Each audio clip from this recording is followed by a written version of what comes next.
Be careful officers. कुछ भी हो जाए किसी भी परिस्थिति में आप अपने प्रोटेक्टिव गैस नहीं उतारेंगे। अब हमें स्पेक्ट्रोमीटर से पता चलेगा कि रेडिएशन इस यार्ड से निकल रही है कि नहीं। सब लोग फैल जाओ और अपने अपने कार्ड से देखते रहना। रेडिएशंस बढ़ती जा रही है।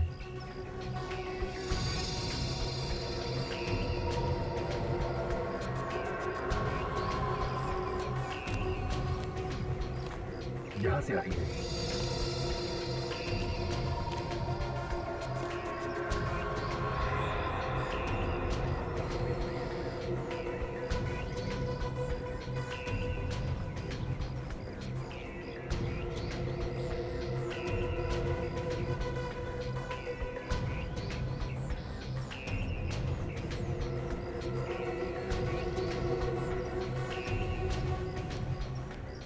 रीडिंग ये बता रही है कि हम लोग रेडिएशन के बहुत करीब पहुंच गए हैं। बहुत करीब। या सचिन, सचिन, काजल, सब लोग इधर आओ।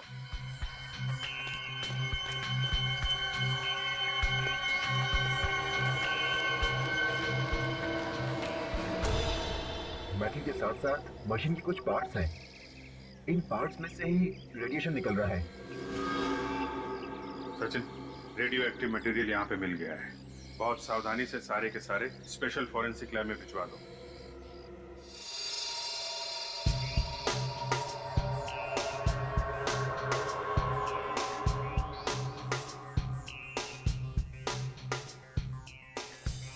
ये सब गामा मशीन के पुर्जे हैं। माना कि सारे पार्ट्स नहीं है, लेकिन ये पुर्जे आधी गामा मशीन बनाने के लिए तो काफी है। ये गामा मशीन किस काम आती है? इनका इस्तेमाल एटॉमिक और न्यूक्लियर लैब्स में पार्ट्स को टेस्ट करने के काम आता है। ऐसे खास मशीन के पुर्जे स्क्रैप यूनिट में? जिस किसी ने भी ये भूल की है ना, उसे लापरवाही का मेडल मिलना चाहिए। कितनी जाने जा सकती है इस भूल से? वाकई बहुत बड़ी भूल है। इस तरीके के पुर्जे मामूली तौर पर डिस्पोज ऑफ नहीं करने चाहिए। किसी एटॉमिक पावर डिपार्टमेंट के किसी हाईली एक्सपर्ट को बुलाना चाहिए। इस तरह से डिस्पोज ऑफ करना तो बहुत ही गलत बात। सर इसमें कुछ लगा हुआ है। लगा हुआ है? क्या क्या लगा हुआ? इसमें यूरेनियम लगा हुआ है। यूरेनियम? यूरेनियम पार्टिकल्स और यूरेनियम रेडियो एक्टिव आइसोटॉप। इसमें से रेडिएशन निकल रहा है सर। अभी अभी भी निकल रहा है? इसमें अभी भी रेडिएशन निकल रहा है। मतलब जिन जिन लोगों ने इस कलपुर्जों को हाथ लगाया होगा, वो ट्रांसपोर्ट वाला, वो मजदूर जिन्होंने इन्हें उठाया होगा, वो सबके सब रेडियो एक्टिविटी का शिकार बन गए होंगे। बिल्कुल। इतनी खास मशीन के पुर्जे स्क्रैप यार्ड में आए कहां से? स्क्रैप यार्ड की रिसिप्ट बुक लेके आओ। दरवाजा तो खोलिए sir.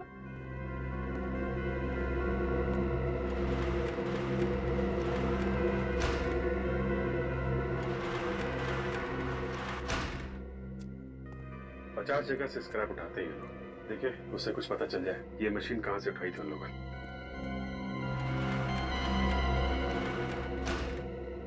Sir, metal traders, cycle की दुकानें, कार गैराज है, एल्युमिनियम डीलर्स, एक साइंस कॉलेज भी है। कॉलेज?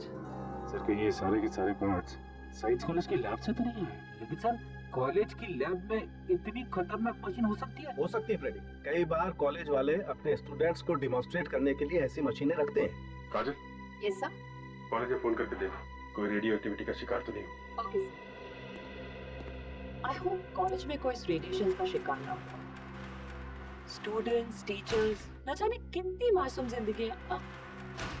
अरे फ्रेडी सर, मेरी प्रॉब्लम मैं कब से नोटिस कर रही हूँ। आप उस हाथ को बार बार छू। पता नहीं, हाथ में जलन हो रही है सर। हाथ में जलन हो रही है? हाँ। बाहर आओ मेरे साथ, चलो बाहर आओ। बारह चलो,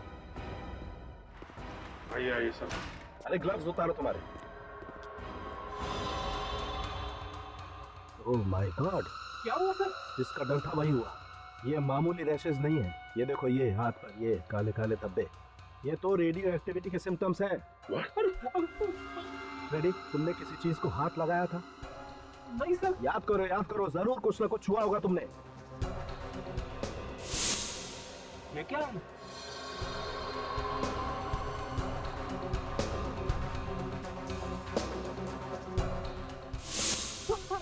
यार, तुमसे कितनी बार कहा था कि कुछ भी हो जाए ग्लव्स मत उतारना।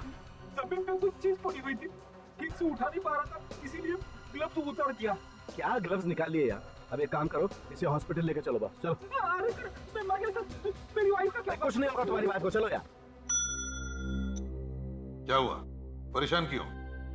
सर फ्रेडी सर की चिंता हो रही है, वो ठीक तो हो जाएंगे ना सर? पहलवान आदमी है वो, कुछ नहीं होगा उसे। और निखिल, अभिजीत सर का भी तो फोन आया था कि अब चिंता करने की कोई बात नहीं है, बस फ्रेडी सर को अंडर ऑब्जर्वेशन रखा गया है। सॉरी सर, मैं ही शकुन हूँ, इस कॉलेज का एडमिनिस्ट्रेशन मैं ही देखता हूँ। आपको ज्यादा इंतजार तो नहीं करना पड़ा? जी नहीं। देखिए शकुन जी, हम ये जानने के लिए आए हैं कि क्या कुछ दिन पहले आपके कॉलेज ने कुछ पुराना सामान बेचा था राजापुरी के एक स्क्रैप यार्ड डीलर को? जी हाँ सर, कुछ बेकार का सामान इकट्ठा हो गया था सर, इसीलिए हम लोगों ने थोड़ा थोड़ा करके बेचना शुरू कर दिया था सर। तो क्या उसमें कुछ रेडियो एक्टिव मटेरियल था? Radioactive material? जी हाँ, रेडियो एक्टिव मटेरियल। सर ये आप क्या बात कर रहे हैं सर? हमारे पास कैसे आएंगे वो रेडियो एक्टिव मटेरियल सर? ये तो हम भी जानना चाहते हैं, समझे आप? उस स्क्रैप यार्ड में 4 लोगों की मौत हो गई है उस रेडियो एक्टिव मटेरियल के रेडिएशन की वजह से। अगर पुराने सामान में कुछ भी रेडियो एक्टिव मटेरियल होता और हमें ये पता होता तो उसे नष्ट करने के लिए हम रेडियो एटॉमिक सेंटर वालों को बुलाते, उस स्क्रैप यार्ड में क्यों भेजते सर? तो कहाँ पे रखा था ये पुराना सामान? सर हमारी कॉलेज की एक पुरानी बिल्डिंग है जो बंद पड़ी है, वो सारा सामान हमने वहीं रखा था। तो आपके कॉलेज की ये पुरानी बिल्डिंग हम देखना चाहेंगे। सर मुझे नहीं लगता आप लोगों को यहाँ कुछ मिलने वाला है, यहाँ पे कोई रेडियो एक्टिव मटेरियल नहीं रखा गया। शंकु जी, कार्ड का कलर चेंज हो रहा है, मतलब बिल्डिंग के अंदर रेडिएशन है। Sir you are absolutely right sir. Sir ये देखिए सर, स्पेक्ट्रोमीटर में रेडिएशन आ रहे हैं। सर ये कैसे हो सकता है सर? यहाँ पे कोई सामान रखा नहीं गया था। कार्ड का कलर चेंज हो रहा है, स्पेक्ट्रोमीटर में रेडिएशन बता रहा है। आप यहाँ खड़े खड़े क्या बोल रहे हैं? ऊपर चल के देखते हैं। चलिए सर।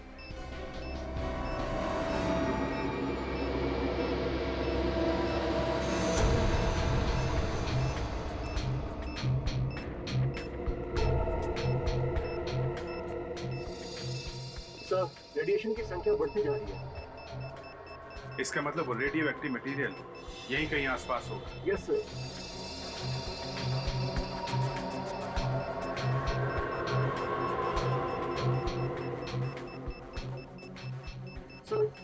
सर इस तरफ की संख्या भी बढ़ती जा रही है।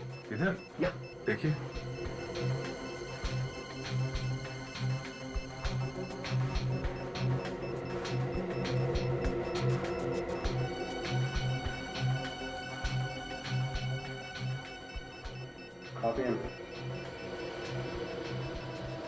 तो इस बॉक्स से रेडिएशन ज्यादा आ रही है।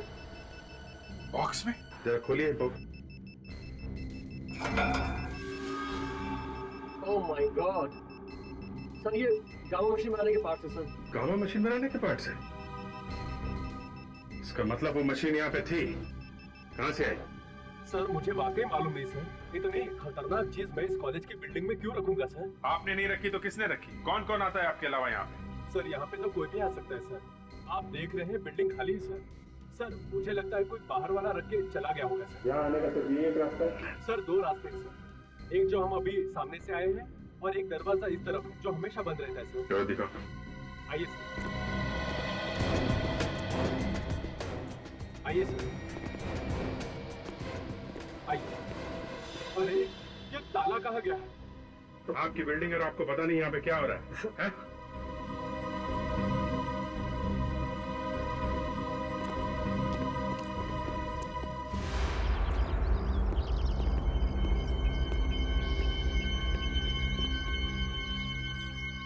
ये देखो, ये ट्रक के टायर का निशान है। ऐसा लगता है कि वो रेडियो एक्टिव मटेरियल के बाकी पार्ट्स कोई ट्रक में डाल के ले गया यहाँ से। बहुत अच्छा फायदा उठाया वो लोगों ने खाली बिल्डिंग का। तो सर ये लोग जो कोई भी हैं, वो गामा पार्ट क्या करेंगे क्या? जो कोई भी है उनके मंसूबे ठीक नजर नहीं आ रहे हैं। अगर वो पार्ट्स किसी गलत हाथों में पड़ गए तो आने वाली तबाही का तुम लोग अंदाजा भी नहीं लगा सकते। ये कैसे हो सकता है? हो ही नहीं सकता है। इतना खतरनाक रेडियो एक्टिव मटेरियल उस कॉलेज की पुरानी बिल्डिंग में छुपा के रखा था और कॉलेज अथॉरिटीज को पता तक नहीं।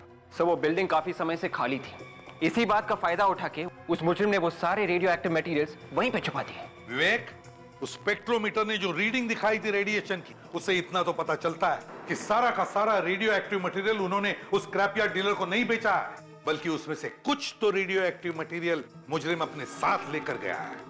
मगर सर इतने खतरनाक मटेरियल का मुजरिम ले जाकर करेगा क्या? वो खुद भी तो मर सकता है सर उसकी किरणों से। निखिल, मरने से पहले वो कुछ भी कर सकता है, कुछ भी कर सकता है। बाहर देशों को स्मगल कर सकता है, आतंकवादियों को बेच सकता है। ये कोई छोटा मोटा केस नहीं, ये हमारे देश की सुरक्षा का सवाल है। अगर किसी लैब से रेडियो एक्टिव मटेरियल चोरी हुए हैं तो फिर उस लैब ने अभी तक इस बात की रिपोर्ट क्यों नहीं लिखवाई? वही तो, इतने हाई सिक्योरिटी वाले लेबोरेटरी में से ऐसा सामान चोरी हो ही कैसे सकता है? ये कोई अंदर वाले का ही काम है और इसीलिए किसी को अब तक पता तक नहीं चला है। सर उस कॉलेज की पुरानी बिल्डिंग के पास हमें ट्रक के टायर्स के निशान मिले थे सर। वो रेडियो एक्टिव मटेरियल्स जरूर किसी ट्रक में ले जाए गए हैं सर। तो फिर विवेक, हमें किसी भी हालत में उस ट्रक का पता लगाना ही चाहिए, वरना तबाही मच जाएगी शहर में, तबाही। हेलो एसीपी प्रद्युमन यार, क्या कहां पर, कब? माय गॉड, ठीक है हम लोग अभी आते हैं। क्या हुआ सर? विवेक, शहर से दूर एक रिसोर्ट में एक परिवार पिकनिक मनाने गया था। उस परिवार के सारे लोग मर चुके हैं इस रेडियो एक्टिव मटेरियल की वजह से।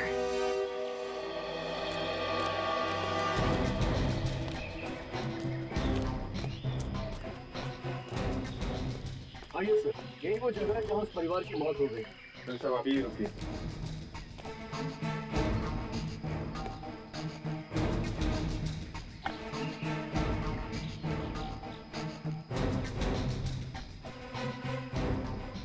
मैनेजर साहब, आपका रिसोर्ट है वहाँ पे? जी। तो इस परिवार की मौत यहाँ पे कैसे हुई?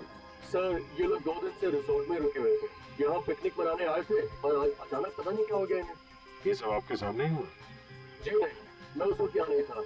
मुझे फोन पर इंफॉर्मेशन मिली कि मेरा माली यहाँ पर था और जब उसने इनके पास जाकर इनकी हेल्प करने की कोशिश की तो वो भी बेहोश हो गया। वो भी हॉस्पिटल में है, हालत काफी नाजुक है सर उसकी। आप काफी किस्मत वाले मैनेजर साहब, आप यहाँ नहीं थे तो आप भी रेडिएशन का शिकार हो जाते। मेरी तो समझ में नहीं आ रहा सर कि रेडियो एक्टिव रेडिएशन यहाँ तक कैसे पहुँच गए।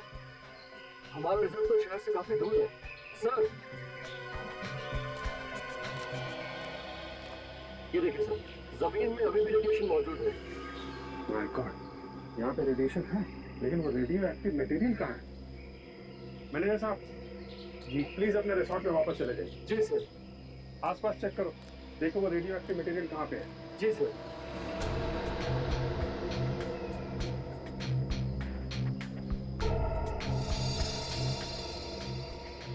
सर, वो देखिए सर, वहाँ कुछ है।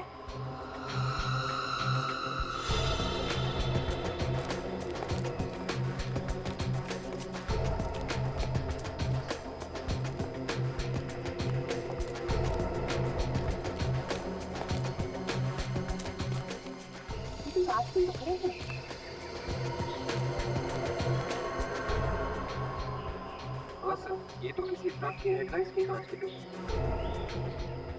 ट्रक का हेडलाइट है। ये देखो, ये टायर मार्क, लगता है यहाँ पे एक्सीडेंट हुआ है ट्रक का। सर मुझे तो लगता है ये उसी ट्रक का एक्सीडेंट हुआ है जो कॉलेज से रेडियो एक्टिव मटेरियल लेके निकला था। अगर ये वो ट्रक है तो इसके बारे में पता कैसे चलेगा? वहाँ पीछे बाबूमल गांव में एक पुलिस चेक पोस्ट है। अगर ये ट्रक वहाँ से इस तरफ आया है तो उस चेक नाके पे जरूर पता चल जाएगा। Let's go there. Sir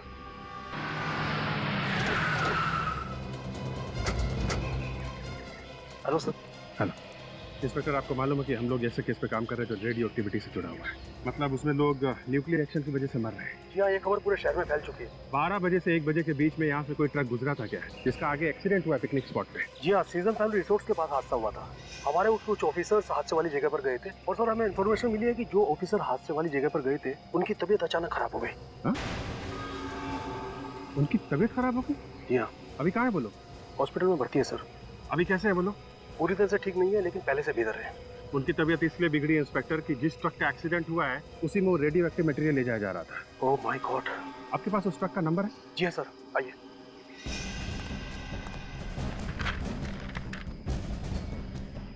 sir उस ट्रक का नंबर है AZ032109। AZ032109। पता लगाओ किसके नाम पे है ट्रक। ए मंगेश जल्दी आ, लॉरी निकालना है। क्या गनिंदर कौन है? मैं हूँ सर। हम लोग सीआईडी से। सीआईडी से? कोई अच्छी खबर लाए क्या? अच्छी खबर? आप मेरे ट्रक के बारे में बताने आए ना? कौन सी ट्रक? देखिए मैंने रिपोर्ट दर्ज करवाई थी, किसी ने मेरा ट्रक चुरा लिया है। चोरी हुआ था तुम्हारा ट्रक? जी हाँ। क्या नंबर क्या? AZ032109। AZ032109। जी हाँ सर। इसी ट्रक को तो हम भी ढूंढ रहे हैं। तुम्हारे इस ट्रक के एक्सीडेंट की वजह से बहुत सारे लोग मारे जा रहे हैं। क्या कह रहे हैं सर? चोर ने एक्सीडेंट भी कर दिया? हे भगवान, मैं लुट गया, बर्बाद हो गया। कब चोरी हुआ तुम्हारा ट्रक? 2 दिन पहले सर। 2 दिन पहले? गणेंद्र जी, 2 दिन पहले आपके ट्रक में खतरनाक सामान ले जाया गया, जिससे काफी लोग मर गए। आप ऐसे ही गुनाह से हाथ धो नहीं सकते, समझे? ट्रक में सामान डालने से पहले आप देखते नहीं कि क्या सामान लेके जा रहे हैं वो लोग। कौन से खतरनाक सामान की बात कर रहे हैं आप? Radio active material. रेडियो? जी हाँ, रेडियो एक्टिव मटीरियल। सर किस सामान की बात कर रहे हैं, मैं समझ नहीं पा रहा हूँ सर। ट्रक तुम्हारा ही था ना? सर ट्रक मेरा था पर सामान मेरा नहीं था सर। शायद उन लोगों ने खतरनाक सामान मेरे ट्रक में डाल दिया जिन्होंने ये चुराया था सर। सर 2 दिन पहले एक आदमी ने इस ट्रक की बुकिंग की, आखिरी वक्त पे बुकिंग कैंसिल कर दी। क्या? आखिरी मिनट में बुकिंग कैंसिल कर दी? जी हाँ, और सर ट्रक यहीं पर था, उसी रात को चोरी भी हो गई। बड़ी लंबी प्लानिंग की है मुजरिमों ने। पहले इसका ट्रक बुक किया ताकि और कोई बुक ना करे, और फिर आखिरी मौके पर ट्रक का बुकिंग कैंसिल कर दिया और ट्रक यहीं पर खड़ी हो गई बिना भाड़े के। फिर रात को उन्होंने उस ट्रक को चोरी कर दिया। और सर सीधे वो लोग यहाँ से ट्रक लेकर उस कॉलेज की पुरानी बिल्डिंग में गए। वहां पर रेडियो एक्टिव सामान लोड कर दिया और हाईवे पर निकल गए। लेकिन उन्होंने ये नहीं सोचा था कि ट्रक का एक्सीडेंट भी हो सकता है। कहाँ पे खड़ी थी ट्रक तुम्हारी? आइए सर, मैं बताता हूँ। चलो दिखाओ।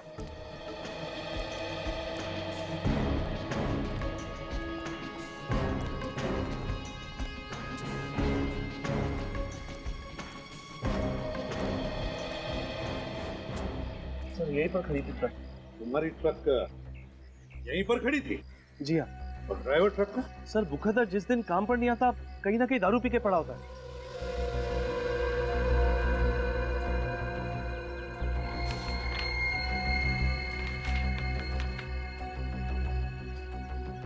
पेस्ट्री का बॉक्स है सर, पेस्ट्री कॉर्नर का बिल भी है।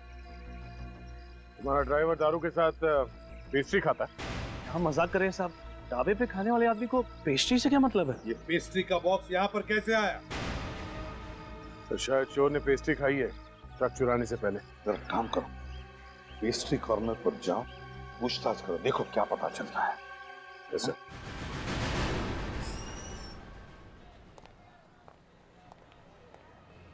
आइए सर, पेस्ट्रीज, कुकीज, ब्राउनीज क्या लेंगे आप? सब कुछ फ्रेश है हमारे पास। नो थैंक्स, ये सब खाएंगे तो ड्यूटी पे भागने दौड़ने में मुश्किल हो जाएगी। क्या आप लोग ड्यूटी पे भागते हैं? जी हाँ, मुजरिम को पकड़ने के लिए सीआईडी को उसके पीछे भागना पड़ता है। आप लोग सीआईडी वाले हैं? जी हाँ। सर क्या हुआ, किसी का खून हो गया क्या? अब जब खून तो नहीं हुआ है, मगर बहुत सारे मासूम लोगों की जान खतरे में। ये बिल देखिए, 2 दिन पहले किसी ने यहाँ से 4 पेस्ट्रीज खरीदी थी। किसने खरीदे थे पेस्ट्रीज को बता सकते हैं आप? सर सुबह से 40 से 50 कस्टमर आ चुके हैं, मुझे तो आज के लोग भी याद नहीं, तो 2 दिन के पहले के बता पाना तो मेरे लिए बहुत ही मुश्किल होगा सर। जरा सोच के बताइए। ये बिल देखिए, इसमें लिखा है कि 2 दिन पहले शाम 6:30 बजे 4 पेस्ट्रीज खरीदे गए थे। सॉरी सर, वाकई मैं नहीं बता पाऊंगा। अगर मुझे पता होता तो मैं आपकी जरूर मदद करता। ये सीसीटीवी कैमरा ये चल रहा है? हाँ सर। Very good. परसों शाम 6:30 बजे की फुटेज दिखाइए। हाँ सर, मैं आपको फुटेज जरूर दिखा सकता हूँ। आइए सर, प्लीज।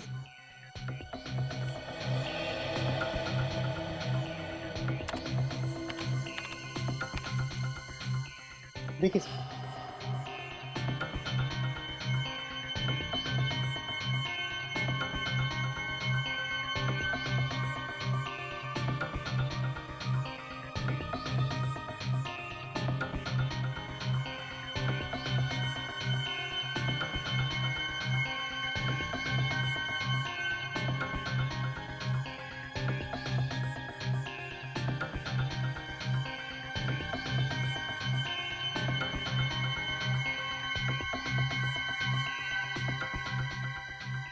सर शॉप में 6:30 बजे 3 लोग आए, इनमें से कोई हो सकता है सर? इस पहले आदमी ने पैटीज खरीदा था, दूसरे ने क्रीम रोल, मगर इस तीसरे वाले आदमी ने 4 पेस्ट्रीज खरीदे थे। और इस बिल में लिखा है कि उस आदमी ने 4 पेस्ट्रीज खरीदे थे। तो शायद यही वो आदमी है जिसने वो रेडियो एक्टिव मटेरियल चुराया है। इसकी कुंडली निकालो। क्या 20 लोगों की जानें जा चुकी है? देखिए, आपको लोगों को जागरूक करना ही चाहिए, उन्हें सतर्क करना ही चाहिए। लोगों की जानें नहीं जानी चाहिए इस रेडियो एक्टिव किरणों की वजह से, समझे आप? हाँ। मुझे तो बहुत फिक्र हो रही है सर। अगर जल्दी से कुछ नहीं किया गया तो न जाने और कितने मासूमों की जान चली जाएगी इस रेडियो एक्टिव मटेरियल की वजह से। विवेक पता है मुझे, लेकिन एक बात अच्छी है कि वो ट्रक जिसमें रेडियो एक्टिव मटेरियल था वो शहर से दूर था, वरना न जाने कितने लोगों की जाने गई होती अब तक। हाँ काजल, उस पेस्ट्री शॉप की सीसीटीवी फुटेज से पता चला वो आदमी कौन है? यस सर, ये है वो आदमी, विक्रम नाम है इसका। विक्रम चोरी के एक दो केस में जेल भी जा चुका है। मतलब ये विक्रम पुराना मुजरिम है। हाँ सर, और हैरानी की बात तो ये है कि ये विक्रम एक मुजरिम होते हुए भी एक गवर्नमेंट लैब में सिक्योरिटी गार्ड की नौकरी कर रहा है। काजल, क्या इस गवर्नमेंट लैब में रेडियो एक्टिव मटेरियल्स का इस्तेमाल किया? विवेक, उस लैब में रेडियो एक्टिव मटेरियल्स का इस्तेमाल भी किया जाता है। तो इसका मतलब है ये इस विक्रम ने उन मुजरिमों को मदद की है वो रेडियो एक्टिव मटेरियल चुराने में। डॉक्टर शांतनु, जब आप किसी को काम पे रखते हैं तो उसका इंटरव्यू वगैरह तो लेते हो? बिना इंटरव्यू के कैसे रखेंगे किसी को? तो इस विक्रम का भी इंटरव्यू लिया होगा आपने? हाँ, लिया था। जिस आदमी का क्रिमिनल रिकॉर्ड है उसे आपने नौकरी पे कैसे रख लिया? दरअसल हमें मालूम था कि विक्रम एक दो बार चोरी के इल्जाम में जेल जा चुका है। अच्छा, आपको मालूम था, फिर भी आपने उसे गार्ड की नौकरी दी? हर गलत इंसान को एक नई जिंदगी शुरू करने का मौका मिलना ही चाहिए। आपकी बात ठीक है डॉक्टर शांतनु, फिर भी इतनी खास तरीके की लैब में ऐसे आदमी को नौकरी पर रखने से पहले आपको 10 बार सोचना चाहिए। हाँ, मैंने सोचा नहीं था कि एक मामूली गार्ड के दिमाग में ये बात आ सकती है कि लैब से रेडियो एक्टिव मटेरियल चुरा लूं। देखिए, पैसा देख के तो अच्छों की नियत बदलते देर नहीं लगती। विक्रम तो एक चोर था। लेकिन वो साइंटिस्ट नहीं था, और उसे कैसे मालूम कि ये रेडियो एक्टिव मटेरियल है? और वैसे भी हमारे यहाँ लैब के अंदर सिक्योरिटी गार्ड्स का अंदर आना बना है। अगर विक्रम को ये पता नहीं था कि रेडियो एक्टिव मटेरियल कौन सा है, तो फिर ये चोरी उसने अकेले ने नहीं की है, कोई और भी मिला हुआ उसके साथ, शायद इसी लैब का कोई आदमी। ये आप क्या कह रहे हैं? हम लोगों में से कोई ऐसा क्यों करेगा? किसी ने तो किया है, वरना इतने हाई लेवल की चोरी सिर्फ विक्रम के बस की बात नहीं है। आप हमें ये बताइए कि जिस रात विक्रम ड्यूटी पे था, यहाँ लैब के अंदर कौन सा साइंटिस्ट काम कर रहा था?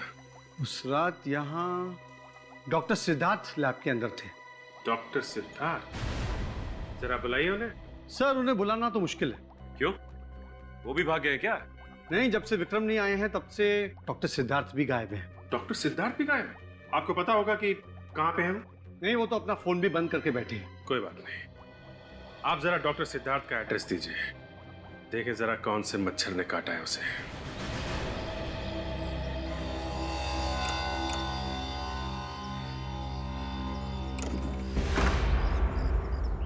सिद्धार्थ, सिद्धार्थ,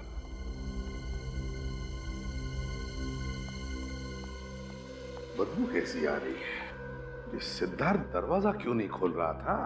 घर भी ठीक ठाक है, सामान भी साफ सुथरा है, ये सिद्धार्थ गया कहाँ? बदबू कुछ ज्यादा ही आ रही है इस तरफ। देखो जरा, देखो कहां से आ रही है बदबू।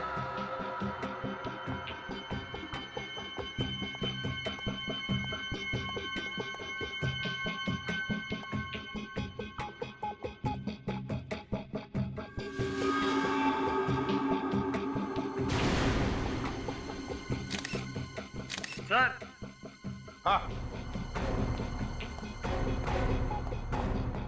तो बदबू यहाँ से आ रही है सर। ओ, इस पीछे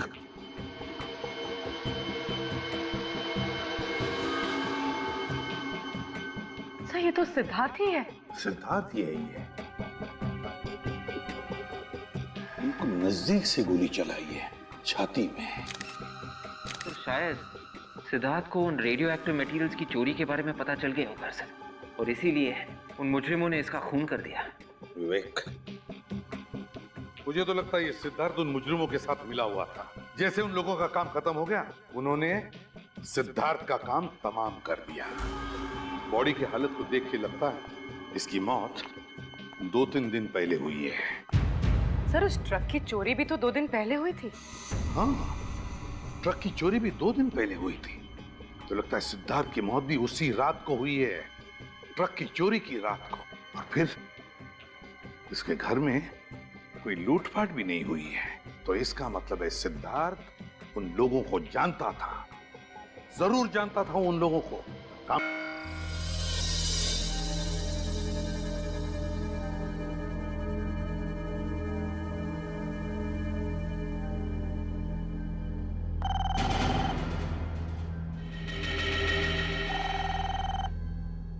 अपनी रात गई, किसका फोन है?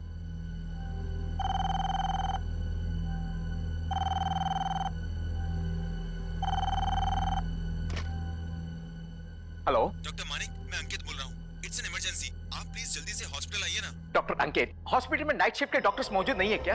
सर है, पर यहाँ क्या हो रहा है किसी को समझ में नहीं आ रहा है। क्या हो रहा है? सर अभी भी 4 पेशेंट्स आए हॉस्पिटल में और उनकी हालत बहुत खराब है। हाँ, और क्या आगे भी बताओगे? सर उनकी हालत इतनी भयानक है कि मेरे तो रोंगटे खड़े हो गए। डॉक्टर अंकित, उनके सिम्टम्स क्या है ये बताओ। सर उनकी खाल काली पड़ गई है और बाल भी काफी झड़ रहे हैं। खाल काली पड़ गई है, बाल झड़ रहे हैं? हाँ सर, और पता नहीं चल रहा है कि उन्हें हो क्या रहा है। ओह my God, listen, it's a serious case. एक काम करो, उन्हें टेट्रामाग्ने के 2 शॉट्स दे दो। मैं अभी पहुंच रहा हूं उधर में। Oh my God,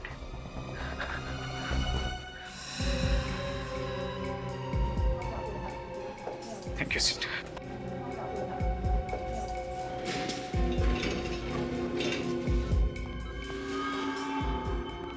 doctor Ankit, मैंने आपसे कहा था इन्हें 2-2 टेट्रामाग्ने के शॉट्स दीजिए, आपने दिया? डोज दे दिए सर। Any improvement? कोई इंप्रूवमेंट नहीं सर, इन चारों के ब्लड प्लेटलेट्स कम हो गए हैं सर। ये कौन सा नया टाइप का वायरस लग गया है इन लोगों को? सर ना कोई वायरस के सिम्टम्स है और ना कोई फीवर के सिम्टम्स है। डॉक्टर मानिक, प्लीज जल्दी, उस पेशेंट की हालत खराब हो रही है, पल्स रेट भी डाउन हो रहा है। Doctor, give him shocks, give him shocks, fast. Sister please note. और करिए। He's dead. Doctor Manik please आइए, उनकी भी हालत खराब है।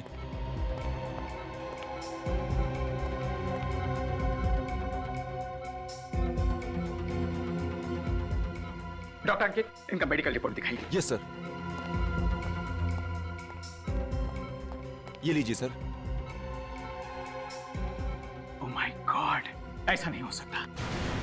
क्या हुआ डॉक्टर? ये कोई वायरस नहीं है, ये रेडिएशंस है, न्यूक्लियर रेडिएशंस। Nuclear radiations? जी हाँ, एक एटम बम फटने के बाद में जो रेडिएशंस निकलते हैं ना, ये वो वाले रेडिएशंस हैं। मगर सर बम फटने की कहीं से कोई खबर नहीं आई है। ऐसी खबर तो मुझे भी नहीं मिली है, लेकिन ये रेडिएशंस इन्हें लगे कहाँ से? डॉक्टर मानिक, बाकी के 3 पेशेंट की भी डेथ हो गई। ओह my God. Doctors, listen carefully, सबको यहाँ से खाली करवाइए। Come on all of you, please you all, quick quick quick, वरना ये दूसरों में फैल गया तो बहुत बड़ी तबाही हो जाएगी। कम ऑन खाली कीजिए, एवरीबॉडी आउट आउट आउट। आप लोग emergency please, no more question please. अभी कुछ नहीं बता सकता, आई एम सॉरी।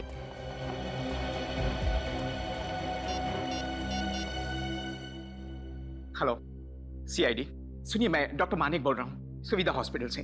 सर यहाँ 4 पेशेंट्स आए थे, वो न्यूक्लियर रेडिएशन के शिकार हुए।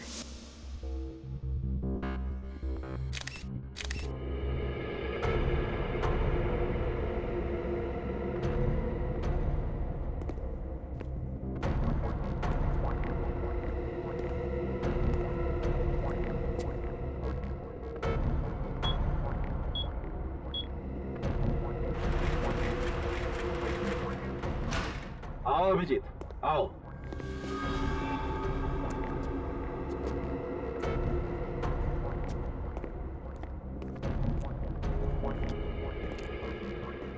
Yes sir. ये हॉस्पिटल वालों का कहना ठीक ही लगता है डॉक्टर सालुंके। देखते ही लगता है कि इन चारों की मौत न्यूक्लियर रेडिएशन की वजह से ही हुई है।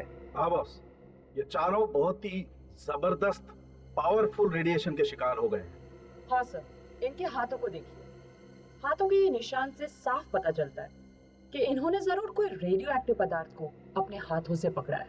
और कोई आम आदमी रेडियो एक्टिव मटेरियल के इतने नजदीक पहुंचा कैसे? ये पहली कुछ समझ में नहीं आ रही है। यू डोंट वरी डॉक्टर, ये पहले हमारे सीआईडी ऑफिसर सुलझाएंगे। अभिजीत, जैसा कि तुमने देखा और जैसा कि तुमने सुना, ये चारों हाई पावर रेडियो एक्टिविटी की वजह से मरे हैं।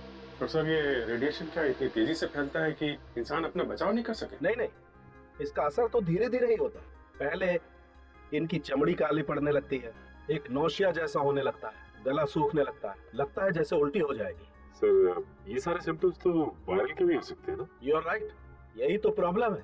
इसी की वजह से बॉस, इन लोगों ने इन सिम्टम्स को अवॉइड कर दी। अगर वक्त पर इलाज करवा लेते तो शायद ये चारों लोग बच जाते। पर क्योंकि इलाज वक्त पर नहीं हुआ, उन खतरनाक रेडिएशन ने इनके बॉडी के ब्लड प्लेटलेट्स को तहस-नहस कर दिया। और अभिजीत, क्योंकि इनके ब्लड प्लेटलेट्स एकदम खत्म हो गए थे, इसलिए इनकी इम्यून पावर जो है वो एकदम 0 हो गई थी। अरे बाप रे बाप, इतना भयानक रेडिएशन, भगवान किसी के दुश्मन को भी ऐसी दर्दनाक मौत न दे। लेकिन ये रेडिएशन की इंटेंसिटी, आई मीन पावर कितनी है? अबाउट 60 आइसोटॉप, जो कि बहुत ही ज्यादा पावर है। एक आम आदमी के इतने हाई रेडिएशन के कांटेक्ट में आना अनकॉमन, अचंभे की बात है। ये इतना पावरफुल रेडिएशन या तो न्यूक्लियर लैब में या एटॉमिक लैब में ही होता है, क्योंकि वहीं पर इस रेडियो एक्टिविटी का इस्तेमाल होता है। वो तो ठीक है डॉक्टर साहब, लेकिन ये चारों तो आम आदमी दिख रहे हैं और न्यूक्लियर लैब तो काफी कॉन्फिडेंशियल और हाई सिक्योरिटी वाली जगह पे होती है, तो ये चारों वहाँ पहुँच कैसे गए? या तो ये वहाँ पहुँचे होंगे या फिर रेडिएशन एटॉमिक लैब से निकलकर शहर की तरफ आ रहे होंगे। और बॉस, अगर ये रेडिएशन शहर की तरफ आया है तो ये पूरे शहर के लिए बहुत ही खतरनाक बात। अगर इन चारों को वो रेडिएशन किसी और जगह हुआ है तो वो खतरनाक रेडिएशन और भी लोगों को अपना शिकार बना सकता है, पूरे शहर में तबाही हो जाएगी। ऐसा हो सकता है अभिजीत, ये रेडियो एक्टिव पदार्थ बहुत ही खतरनाक होता है। ये सब्सटेंस इतना खतरनाक होता है कि इसका रेडिएशन सब कुछ खत्म कर देगा, हवा, पानी, जमीन सब कुछ खा जाएगा। हमें जल्द से जल्द इसे रोकना होगा। जितनी भी अथॉरिटीज है सबको इन्फॉर्म कर दो, रेड अलर्ट कर दो। सर समझ में नहीं आ रहा है, वो लोग इतने खतरनाक रेडियो एक्टिव वेव्स के कांटेक्ट में आए ही कैसे होंगे? वही तो विवेक, वही तो। ऐसे रेडियो एक्टिव पदार्थ सिर्फ न्यूक्लियर लेबोरेटरीज या फिर एटॉमिक लेबोरेटरीज में ही रखे जाते हैं, और वो भी पूरी की पूरी सिक्योरिटी, जहां तक कोई आम आदमी पहुंच भी नहीं सकता। समझ में नहीं आता ये लोग उन पदार्थों तक पहुंचे कैसे पहुंचे। हॉस्पिटल की फाइल में लिखा था कि उन चारों में से एक विकास उस स्क्रैप यार्ड का मालिक था, बाकी तीन उसके यहाँ काम करने वाले थे। स्क्रैप यार्ड मतलब पुराना सामान, कबाड़, रद्दी। तो कहीं ऐसा तो नहीं कि स्क्रैप यार्ड वालों ने पुराना सामान खरीदा हो इन लोगों से? सर कहीं ऐसा तो नहीं कि उस सामान में कोई ऐसी चीज आ गई होगी जिसके अंदर से ये खतरनाक रेडियो एक्टिव वेव्स निकल रही है? हाँ, शायद यही हुआ होगा, और उन बेचारों को पता भी नहीं चला होगा, क्योंकि ऐसे पदार्थों में से जो किरणें निकलती है वो ना किसी को सुनाई पड़ती, ना किसी को दिखाई पड़ती है, ना इन किरणों को कोई गंध होती है। जो भी इनके दायरे में आ जाएगा उसके लिए सिर्फ मौत ही लिखी होती है, एक खतरनाक दर्दनाक मौत। सर अगर वो लोग वहां पे मरे हैं तो और भी लोग मरे होंगे? हाँ, और भी लोग मरे होंगे, मगर उन बेचारों के बारे में अब तक किसी को पता भी नहीं चला होगा। विवेक, एक काम करो, कंट्रोल रूम को फोन करो और उनको इन्फॉर्म करो कि राजापुरी को बहुत बड़ा खतरा है, लेवल 6 का खतरा। ये सर, लेवल 6 का? हाँ, लेवल 6 का खतरा, जो टेररिस्ट अटैक से भी बड़ा खतरा होता है। जब हिरोशिमा नागासाकी पर एटम बम गिरा था तब 10 सेकंड के अंदर 10 लाख से भी ज्यादा लोग मर गए थे और मीलों तक शहर खाक हो गया था। सर इसका मतलब यहाँ भी ऐसा होने वाला है? निखिल, भले ये एटम बम नहीं है, लेकिन ऐसे रेडियो पदार्थों को ना हम जला सकते हैं ना गाड़ सकते हैं, क्योंकि अगर हमने इसे जमीन में गाड़ा तो जमीन में से हजारों सालों तक जमीन में से वैसी ही खतरनाक किरणें निकलती रहेगी। क्या? सर राजापुरी से बुरी खबरें आ रही हैं। कुछ और लोगों को भी ये रेडियो एक्टिव किरणें लग गई। माय गॉड, कहीं ये किरणें सारे शहर को तबाह न कर दें, इसी बात का डर था। राजापुरी के आसपास का 50 किलोमीटर का एरिया खाली करवाओ 50 किलोमीटर का एरिया। डॉक्टर सालुंके की रिपोर्ट आ गई है सर। सिद्धार्थ का खून 4 दिन पहले हुआ था। 4 दिन पहले? Yes sir. 4 दिन पहले उसने काम पर जाना बंद कर दिया था, और 4 दिन पहले रेडियो एक्टिव मटेरियल की चोरी भी हुई थी।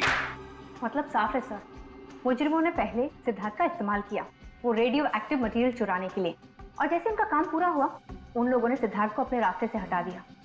सो और एक बात पता चली है सर, पिछले 3 महीनों से सिद्धार्थ के अकाउंट में कोई धनाधन पैसे डाल रहा था। सिद्धार्थ के अकाउंट में कोई धनाधन पैसे डाल रहा था? मगर कौन? सर पैसे बाहर से आ रहे थे। पैसे बाहर से आ रहे थे तो उसका एक ही मतलब हो सकता है, वो पैसे हमारे किसी दुश्मन देश से आ रहे थे, कोई ऐसा देश जो हमारा ही रेडियो एक्टिव मटेरियल इस्तेमाल कर रहा है हमारे खिलाफ। सर थोड़े से पैसों के लिए सिद्धार्थ अपने देश से गद्दारी कर रहा था। सर बैंक वाले पता लगाने की कोशिश कर रहे हैं कि सिद्धार्थ के अकाउंट में पैसे किसने डाले थे। जैसे उनको पता चलेगा वो हमें तुरंत इन्फॉर्म कर देंगे सर। इस विक्रम की क्या खबर है? हाँ? सर इसके बारे में अभी तो कुछ पता नहीं चल पाया सर इसका फोन भी बंद आ रहा है, अपना शहर छोड़ के भाग गया। ये देखिए सर, सिद्धार्थ की डायरी में कुछ अजीब सा नंबर लिखा हुआ है। A8M9 B2N और दूसरा है A2P1 9TB। सर ये किसी तरह का कोड लग रहा है। कोई ऐसा कोड जो कोई और समझ न सके। A8M9B2N A2P19PB, क्या हो सकता है ये? कैसा कोड है ये? क्या हो सकता है? एक मिनट, ABCD में 26 अल्फाबेट्स होते हैं ना? Yes sir. लगता है विवेक ये क्या कोड है पता चल जाएगा। जहां जहां पर ये इंग्लिश अल्फाबेट्स हैं वहां पर उनके अल्फाबेटिकल ऑर्डर के नंबर्स डालकर देखते हैं, पता चल जाएगा।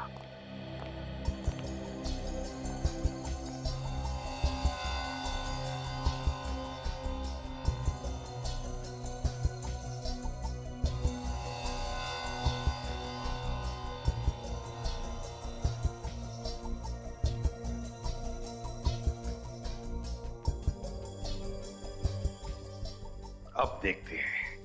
ए का अल्फाबेटिकल ऑर्डर में नंबर है 1, 8, M A B C D E F G H I J K L M, 12 और 1 13, फिर है 9। B का नंबर है 2 और N, अगर M 13 है तो N का नंबर है 14, 1 4, तो नंबर है 18139221 सर ये तो विक्रम का मोबाइल नंबर है। ये नंबर विक्रम का मोबाइल नंबर है? तो अगर ये विक्रम का नंबर है तो ये कोड भी कोई मोबाइल नंबर ही होगा। देखते हैं। ए का 1 2 A B C D E F G H I J K L M N O P, 15 और 1 16, 16 9 T, P के आगे 4 alphabets Q R S T। अगर P का नंबर 16 है तो 17 18 19 20, T का नंबर है 20 और B का नंबर है 2। नंबर है 121619202। ये किसका नंबर है?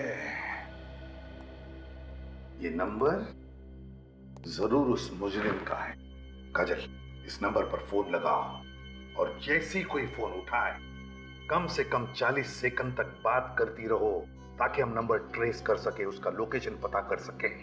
और विवेक, नंबर ट्रेस करो, लोकेट करो नंबर को।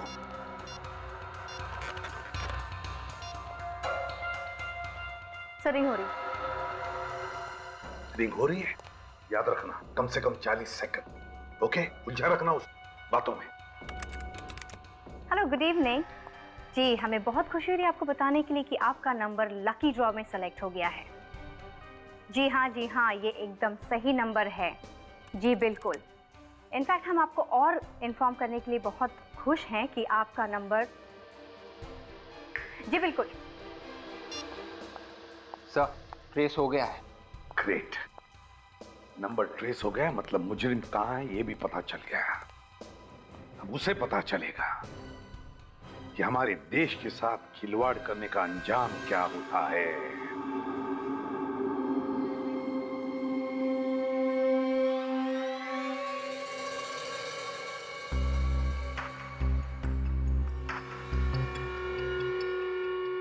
ये तो कोई अड्डे जैसी जगह है। होशियार रहना, गन्स निकालो। निखिल, सिद्धार्थ की डायरी में विक्रम के नंबर के अलावा जो दूसरा नंबर था वो यहीं पर ट्रेस हुआ है। लोकेशन यही बता रहा है। फोन लगाओ तुम्हारे फोन से उस नंबर पर।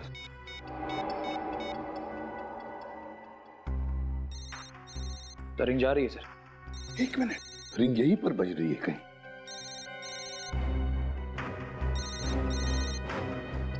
ये निकालो सर, यही मनोज, ये देखिए। उठाओ इसे। देखो जिंदा है क्या? सर जिंदा है। पानी देखो, पानी देखो जल्दी। पानी।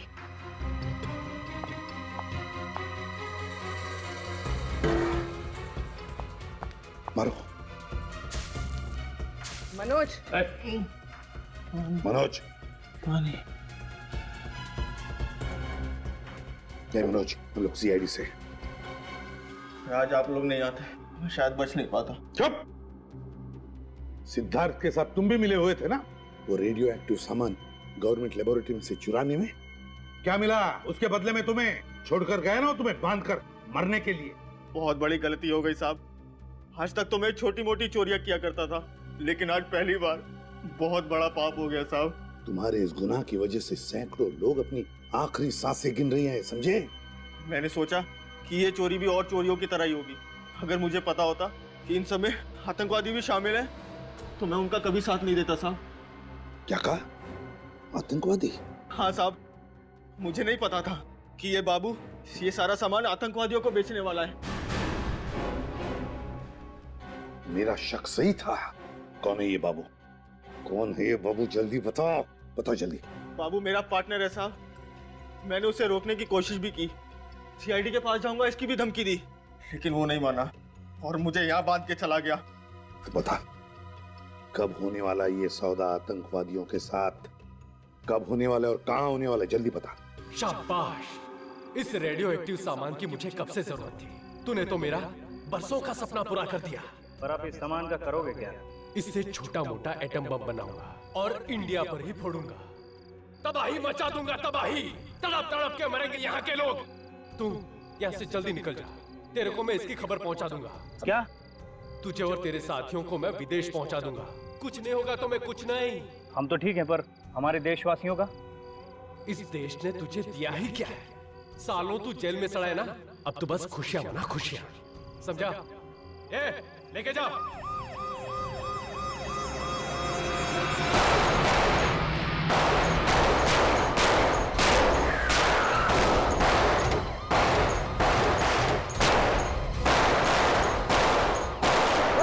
वहीं पे रुकना।